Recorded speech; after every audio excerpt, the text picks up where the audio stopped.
வீடே மணக்க மணக்க இந்த செட்டிநாடு சிக்கன் செஞ்சு பாருங்க. அவ்வளோ டேஸ்ட்டாக இருக்கும். எப்படி செய்யுதுன்னு பார்ப்போமா?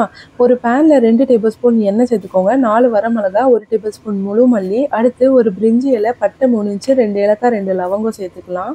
இதோட 1 டீஸ்பூன் ஜீரகம், சோம்பு சேர்த்துக்கோங்க. அடுத்து 1 டீஸ்பூன் மிளகு, கொஞ்சமாக கல்பாசி சேர்த்துக்கோங்க. கல்பாசி ரொம்ப முக்கியம், ஸோ ஸ்கிப் பண்ணாமல் சேர்த்துக்கோங்க. கொஞ்சமாக கருவேப்பிலையும் சேர்த்துட்டு இப்போ நல்லா மிக்ஸ் பண்ணிக்கலாம். இதோட துருவன தேங்காய் 1/2 கப் சேர்த்து நல்லா மிக்ஸ் பண்ணிக்கோங்க. இது எந்த அளவுக்கு வறுத்து எடுத்துக்கணும்னா, இங்கே பாருங்கள் எண்ணெய் பொங்குது இல்லையா? ஸோ இந்த அளவுக்கு வறுத்து எடுத்துக்கலாம். இது ரெடி ஆகிடுச்சு. இப்போ இது நல்லா ஆற வச்சுக்கோங்க. ஆற வச்சுட்டு ஜாரில் சேர்த்துக்கலாம்.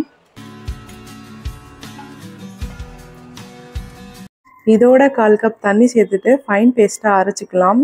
இப்போ அரைச்சாச்சு பாருங்கள், இந்த மாதிரி இருக்கும். இந்த ஃப்ளோயிங் கன்சிஸ்டன்சியில் இருந்தால் போதும். இப்போ ஒரு கடாயில் நல்லெண்ணெய் சேர்த்துக்கோங்க. நல்லெண்ணெய் உங்களுக்கு இன்னும் டேஸ்ட் கொடுக்கும்.